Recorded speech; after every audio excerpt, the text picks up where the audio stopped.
Okay, so today we're here to talk about, welcome to the second career and college chat. Um, my name is Jennifer Poma. I am the new post-secondary counselor at Schreiber High School.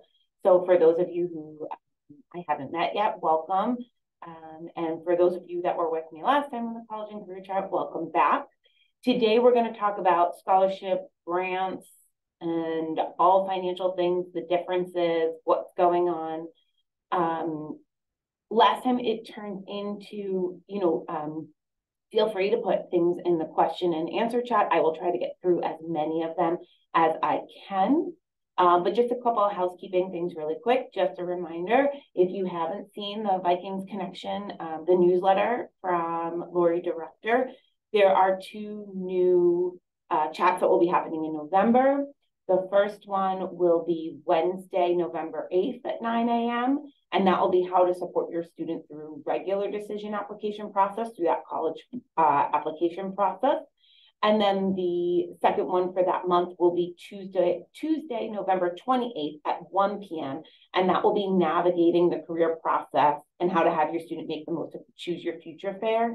The Choose Your Future Fair will be held at the high school on December 6th. So for those students who plan on attending that, we want to help parents being able to support their students through that process. Okay, so let's begin now talking about, scholarships, grants, all the things. So first, I'm going to kind of just run down some definitions. Financials can be hard to understand for colleges. So when we talk about scholarships, we're generally talking about merit-based. So meaning like certain accolades that the student has, academics, any of those things. When we talk about grants, we're generally talking about grants being on a need basis. So, financial need is demonstrated in those areas. When colleges talk about financial aid packages, that can be a mix of all the things. So it can be a mix of scholarships. It can be a mix of grants. It can be a mix of, if you're attending a New York State school, New York State tuition assistance, loans, subsidized, unsubsidized. So when they're talking about financial aid packages, that's what they're referring to. Anything that is being offered to help assist you paying for college. So subsidized versus unsubsidized, that's another big question. So what is subsidized versus unsubsidized? So subsidized loans, they do not accrue interest while you're in school, while the student is in school or during the grace period. Unsubsidized is they're not generally based on need, and they accrue interest while the student is in school. So anytime, the rule of thumb is anytime you're offered, if you need loans to pay for school, if you're offered a subsidized loan, they're generally a little bit better based on interest to take those and accept those. So I know FAFSA is a hot topic right now. So that is, for those of you who don't know, that is the free application for federal student aid. So we actually, the counseling department had a meeting with SUNY the other day. And so they are saying FAFSA, it will be released sometime in December. I know there is rumors circulating about December 1st. The SUNY is saying that is not a definitive yet, as far as what they are hearing, that they're saying it'll be sometime during December. So for those of you on the call that have seniors that are waiting to fill out that financial aid, that is the information we have as of right now. So as we learn more, as we connect with colleges, we'll let you all know, as I'm sure the colleges that you're applying to will let you know. Then there's other grants as far as like Pell Grant, and that is a federal grant that's awarded to students who exhibit exceptional financial need. TAP is New York State's tuition assistance program that's tied to need as well as being on track to getting your degree. And then the other important thing to note before we kind of dive into where to find scholarships, what are scholarships, all of those. Some schools, depending on what schools you are applying to or your students are applying to, will require the FAFSA to be completed in order to be considered for any merit scholarship or any of those things. There's a question in the chat that says, my son says he's already filled out the FAFSA at the end of August. Is that correct? So the FAFSA is not open yet. So I'm not sure what your son may or may not have filled out, but the FAFSA for the 2024-2025 school year has not been released yet. And that's what will be released sometime in December. It's possible that maybe if they're applying to private schools, they filled out the CSS profile. It looks similar to the FAFSA, but it's not the FAFSA. So the FAFSA is through the government, and they're saying it'll be out sometime in December. And schools are working, you're welcome, schools are working to build their financial aid packages, and they realize that this is later than last year, so they are well aware, and they're trying to build their admissions decisions as well as their financial aid package surrounding this lag in the FAFSA being open. Are there any other questions surrounding that before we move on?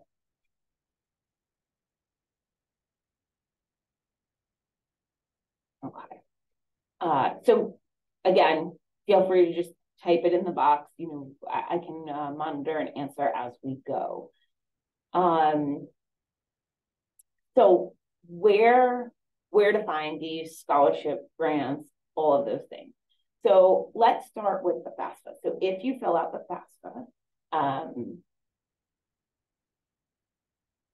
so there's a question, actually a good question. Why would merit scholarship require FAFSA? So some colleges, so it depends on the college you're applying to. Some colleges will say it does not matter for them. Some will. It's based on cost of attendance. So if a student is going to get some aid, then they'll base the cost of attendance, what aid they're getting, and then their merit scholarship. Some schools don't care. So I would just connect with the admissions office to make sure, because we don't want students not being considered for merit scholarships if they have to fill out a FAFSA. But that's something that you can connect one-on-one with each school. Every school is different in that regard. Did that answer that question?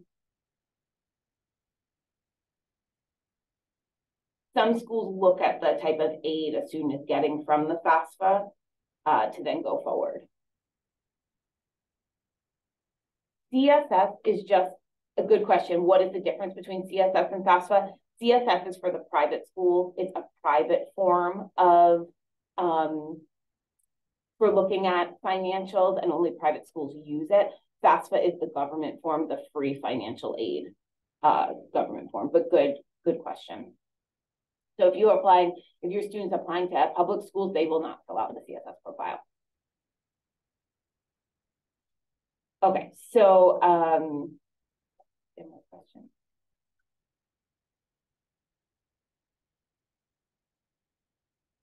Okay, so good. Another good question. So my son is applying to early decision to a college whose deadline is November 1st. So then what happens with FAFSA since it's opening up in December? So that's a really good question. So early decision is binding. So we went over that in the last college and career chat. So I'm sorry if you're hearing this again, if you were here last time. So early decision is a form of an application process that is binding, that says if you get in, you're going regardless of financial aid, regardless of scholarships, grants, all of those things. So a student still applies ED and could possibly get a decision before the financial aid package comes out. And when you're applying early decision, you are taking that risk, not knowing necessarily what your financial aid package is. But when FAFSA opens up, you are more than welcome to fill out FAFSA and see what kind of financial aid package you receive. Did that answer the question? Or is there a follow-up?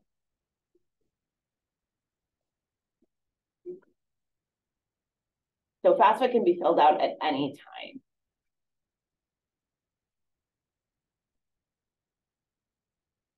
I believe if you're applying ED to a private school, they require a CSS. Yeah, so a private school is going to require a CSS profile. That is correct. So FAFSA is different in that regard. Yes, that's correct. But again, early decision, you're binded to go regardless of whatever kind of aid, they give you. So that's a really, really important distinction. And when we're working with students or working with you all parents, like that's something that we really try to drive home, that early decision is binding regardless of financial aid package, regardless of scholarship. So yes, they're making you fill out all these things. So it's like a private school, the CSS profile, but FAFSA is not going to implicate their decision. So you can certainly fill out FAFSA afterwards, the admissions decision, but they're going to make that decision either way. Okay, so let's start with, so where do you find scholarships? That's always the big question for our students. Where can I find them? Where can I find outside scholarships? Do they have to be through the school? So let's break it down. Let's start with the college admissions process. So you all, as well as your student, research the schools that you want to apply to. A lot of times they will have a process for their either own grants or merit-based scholarships. A lot of, as I've been sitting with college reps and talking through with college reps and meeting with our students, a lot of schools will automatically review students for merit-based scholarships, meaning based on their academics. So some schools require, though, the application to be in at a certain date. So we're going to kind of take it back to last chat, even if it's rolling admissions, which rolling admissions means they review applications on a rolling basis. Some schools will say, but you have to have it in by this date to be looked at for a merit scholarship. Other schools who have maybe an early action or priority deadline and a regular decision deadline say either it has to be in by early action or somewhere in between the early action and regular decision deadline to be considered for merit scholarship. Most schools say, obviously, first come, first serve. So that's why they make these deadlines so that you are able to be reviewed for those merit scholarships. Other institutions will have you apply to the university or the college, and then they will have you'll get a link after you've applied, and there'll be a separate application for them to review you for their merit scholarship.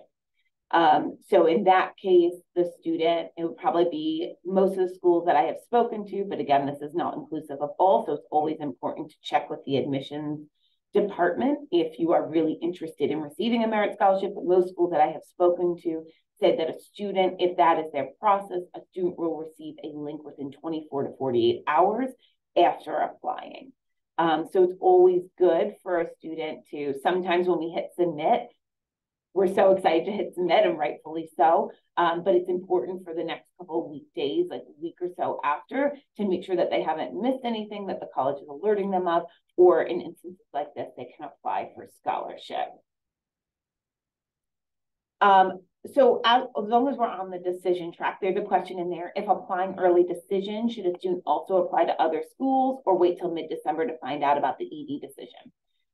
So let's break that question down. The first part of that question is if they're applying early decision to a school, again, just a reminder, it is binding. So if they are applying early decision to a school, that means they cannot apply early decision to another school at the same time. So that's the first part of the question. If there are other deadlines during the early decision, so like some of our early decisions were either October 15th, November 1st, November 15th, those are the popular ones. There are other priority deadlines in there or early action deadlines in there. So priority and early action deadlines are not binding. So students are welcome to apply to other early action schools or priority deadline schools, with the case that if in mid-December, when they find out about their early decision, if they get into their early decision school, it is their responsibility, and it is stated on the early decision note that they sign, it's their responsibility then to go into the other schools. And they may have received admissions decisions, that's okay. But if they haven't received admissions decisions from those other schools, it is their responsibility to go in and withdraw all those other applications and say they're attending where they submitted early decision. So in summarizing that, they are able to apply to other schools that are not early decision at the same time, but then if they get into their early decision school, they must withdraw all their other applications.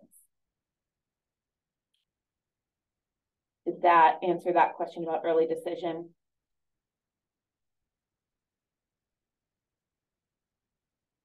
So while I wait for that answer, there's another question there. Do you have to apply for the scholarship, or is it done by the school?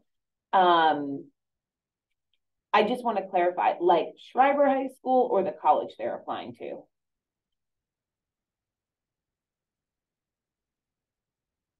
The college they're applying to. Okay, so that's what we were kind of talking about right before. So some institutions will, if they apply, they will automatically review all of their students for merit scholarships. So it is inclusive of the application process, and they can just apply to the school and they'll automatically be reviewed. Other institutions will require you to fill out maybe another less formal application, but another application about 24 to 48 hours after. And some of them will have a deadline for a merit scholarship application. So it's really based on how the school operates. So you should check with all of your admissions offices to make sure that if merit scholarship is important to you and your student, and I think everyone should be going for merit scholarship, that you're making the right choice and you're doing the right thing when it comes to that. Some schools will say that you'll be automatically looked at for merit scholarship if you apply by this deadline. So it's important to understand the deadlines and how the school operates. But unfortunately, every college operates a little bit differently in their review for merit scholarship.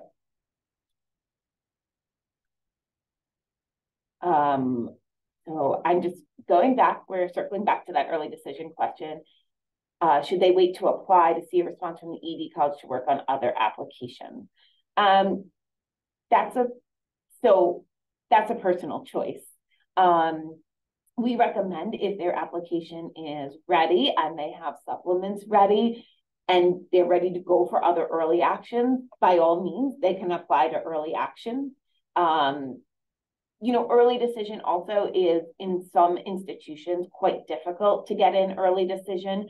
So we like our students to be ready and have other applications in the pipeline. So my personal decision, and again, every student should go back and talk to their school counselor if this is a situation they're in. But if their application is ready, I would put in for early action or priority deadlines as well. They can always, like I said, withdraw them. But then in mid-December, we don't want there to be a scramble. If they don't get the decision, they want. Does that make sense? And yes, the supplemental, I see the comment in there about supplemental essays. We are hearing a lot about supplemental essays and how students are, all the supplemental essays are tough to keep up with. So I definitely understand that. But even if it's like 2 or 3 other early action schools, maybe, he can apply. Did that answer that fully? All right, while I wait for that response, we'll continue with, okay, so hopefully he can meet with his counselor also and kind of go over colleges, but yes, great, thank you. Okay, so scholarships. So back to scholarships, where to find them. So there's a couple different ways. Let's start with the admissions process. So like I said, some institutions will just review you based on merit scholarship. Colleges also sometimes offer scholarships, based on certain things. So if a student is involved in a club or community service or a religion, sometimes there are scholarships that the student can directly apply to in the college that are not academic based. So it's always important if the student is really, really interested in attending that college, it's really important for you to connect with that admissions officer and see how many other scholarship opportunities there are to apply directly through the college. And those are always good because they're housed right within the college. So oftentimes those scholarships are easy to work with the financial aid office and getting your financial aid package off the ground. Other scholarships that are out there. So Schreiber will put out a list in January, February of community-based scholarships. So that's anything that is happening in the community. There'll be a full comprehensive list on how the student can apply, what the student has to do for the scholarship, what are the requirements, and a student can come in and find that around January, and they can apply to those through the community. Then there are just general scholarships out there through either big companies or other institutions or something that maybe the students were involved in, like an activity. And those are all really great scholarships as well. What I will say, oftentimes the question is, is there a website I can go to, or is there a list of scholarships that I can see and we can just go down the list and apply? And the short answer is really no. So I treat scholarships like college. So when your students were researching college and where they want to go, I'm sure they did a lot of research on, what's in the surrounding area, what is the college life like, how many students are at the school, what is the vibe of the school, where it is. So scholarships are kind of the same. There are different requirements for every scholarship. So it's important for the student to kind of go out and research all of those requirements. Or if a student is, like I said, really into an activity, like Google, scholarships surrounding sports, scholarships surrounding graphic design, scholarships surrounding history, any of those things that your student may be interested in. Because students do tend to find some really great scholarships that pertain exactly to them. And every scholarship is unique, just like every college is unique and every student is unique. So we really tell students to kind of deep dive and research. The community-based ones, obviously, we will have a list because that's a shared commonality that they're through Port Washington. But others, we would typically say they have to do some research. When doing research, rule of thumb is if a scholarship is asking for you to pay or pay dues or join something that your student doesn't really want to join and there's a fee associated with it, it's probably not the scholarship for you. A lot of scholarships out there are free and they are able to, be applied to without any fees of any sort. The other thing I would caution is when your student is applying for a scholarship and they maybe have an admissions decision, maybe they don't, but they're really interested in going to a certain school, I would also, again, follow up with that admissions office to make sure that the scholarship is able to be used and compatible with that college. And sometimes it's not, and sometimes it's okay, but you just want to make sure that you're matching up the scholarship requirements with the college. If a college says it's not supported by them to be used for tuition, a lot of times the scholarship can be used for other books or incidentals. So it a lot of times will not go to waste, but it's important to understand how the scholarship can and will be used. That was a lot of information. Are there any questions surrounding like scholarships, researching scholarships, looking for those sorts of things?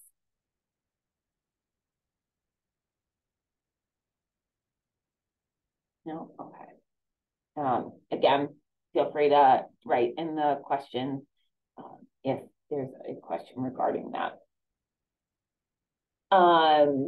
Grants. So like we said, so the next part is grants. Grants are need-based and a lot of colleges and universities will automatically review students based on financial need. And a lot of those grants come through whatever is being told in the FAFSA.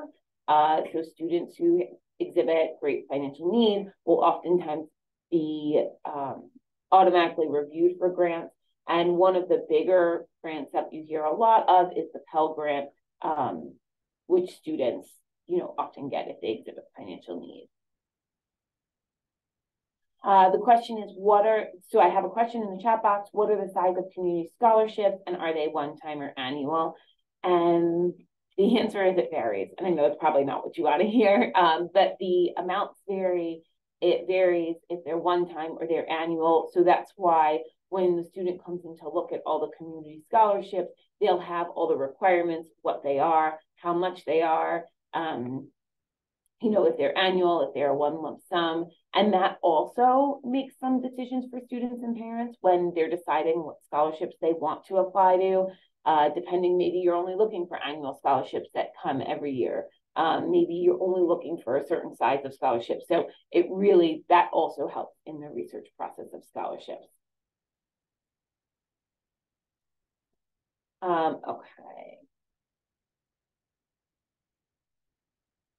So someone asked if applying to a state school not in New York is financially considered admissions decisions. Are they not need blind for out-of-state students? Good question. So a lot of schools are saying they are need blind, but every school is operating different, and that's really part of the issue. So I don't want to give any information. So I would check back with the admissions office and see what their what their process is when they review applications, because a lot of schools are different. What I will say is on that topic, not necessarily if they review need blind, but what I will say is a lot of schools have made a commitment to cover any gaps in cost of attendance, but that could mean, a loan. It doesn't necessarily mean that they're giving free money to cover the gap of attendance, but sometimes what happens is a student will get a financial aid package and some merit scholarship, and the merit scholarship will cover 25%, of tuition and room and board and all of that. And then the financial aid package, loans, all of that will cover about 50%. So then there's another 25% of this tuition and just costs in general regarding college just hanging out there. Some schools have made the promise to cover whatever that demonstrated need is. So whether it be loans, grants, scholarships, any of that.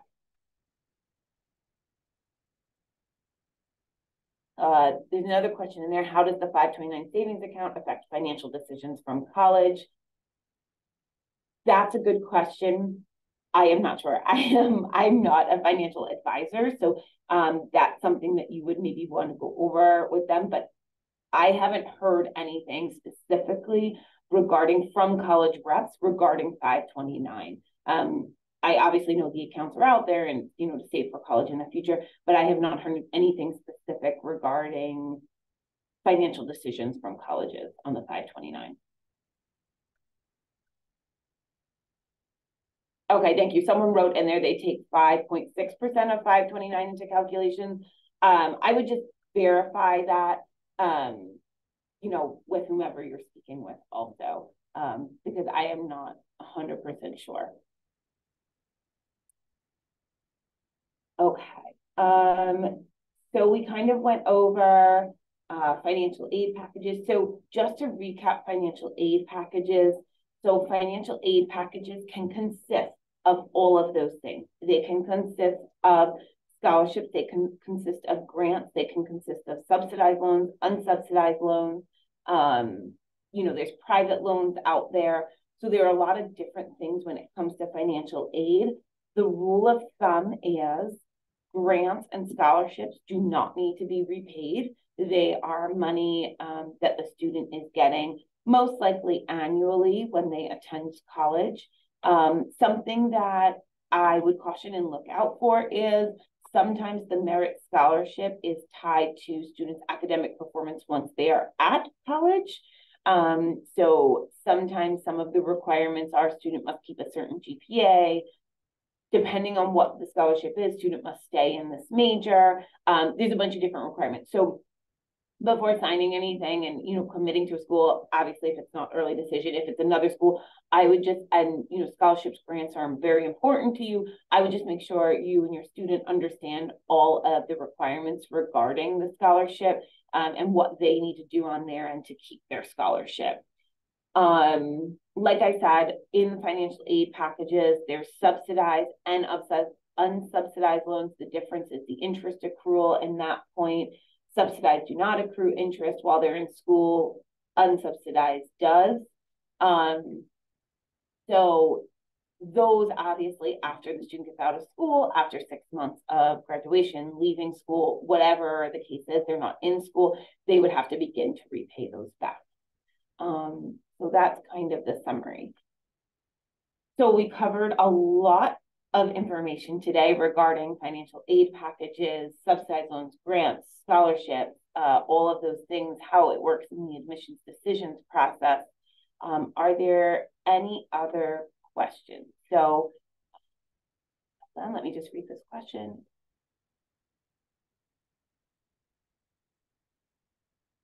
Good question. So the question is, in regards to financial aid from private and state university, one requires the FAFSA, the other requires the CSS profile. Can you negotiate the aid with both school types?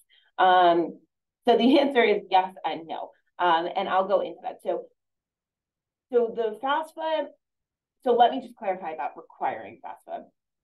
So no school is requiring FAFSA unless they're requiring it for review for scholarships or merit-based scholarships.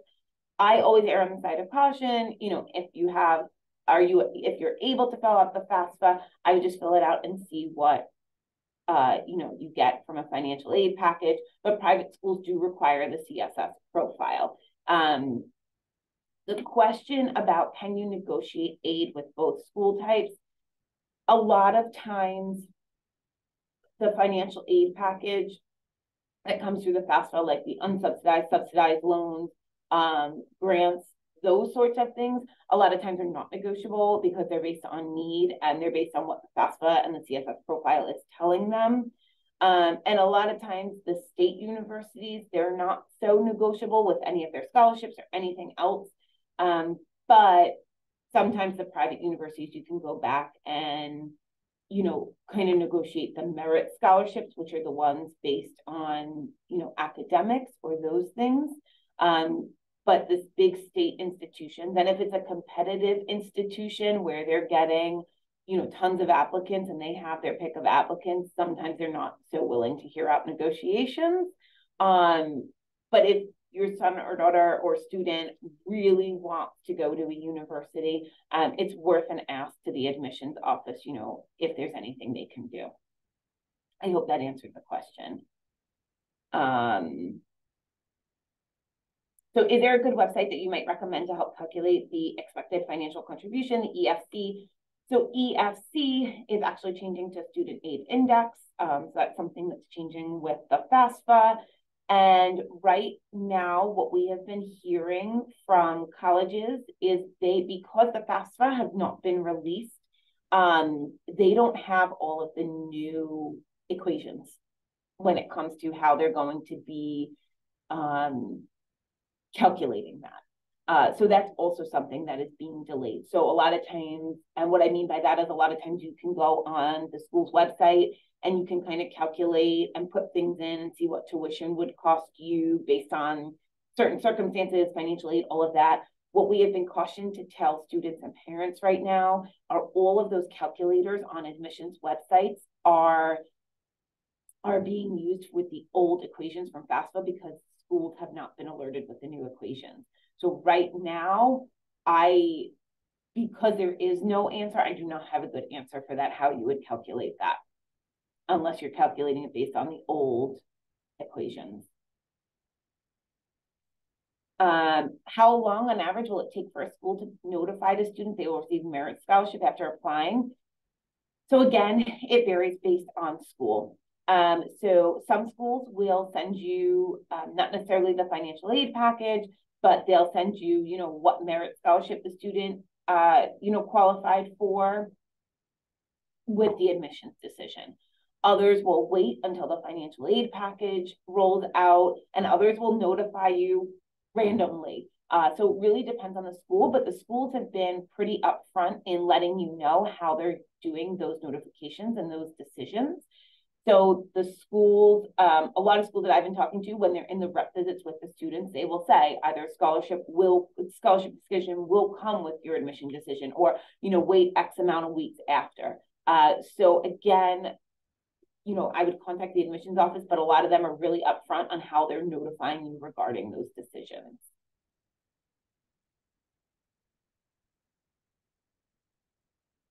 So the question about the CSS profile, when's available to fill out? When do you hear if your child received a merit scholarship? I FAFSA or CSS forms. So that's what's so CSS, for my understanding, is that it is available now for students to fill out if they're applying to a private school. The FAFSA is up in the air right now, and it's varying based on college because no one knows when the FAFSA is actually going to be released. The government is saying, again, like I said earlier, there's circulating rumors about December 1st, but that has not been confirmed. So they are saying any time in December. So I think colleges are waiting to hear when it's actually going to be released and when students are actually able to fill it out and how they're actually able to package. So that question is kind of tough to answer right now, given that the FAFSA, there's been no indication of when the FAFSA is being released. So sorry, there's not a better answer for that one. Can you review need blind again? So sure. So need blind is when a institution is literally looking at nothing financial. They're not looking at what the need is, what the financial need is, none of that when they're reviewing the application. All right. I think I have answered all of the questions. I'll be here for a little bit longer. That kind of sums up what I had on the agenda to go over today regarding scholarships, grants, and all the fun financial things. I'll be here for about like 5 more minutes or so. So if anyone has any questions, feel free to continue to type in the chat box. But thank you all so much for joining me today. And remember, the next one is Wednesday, November 8th at 9 a.m. And that's how to help support your child through the regular decision process. Thank you.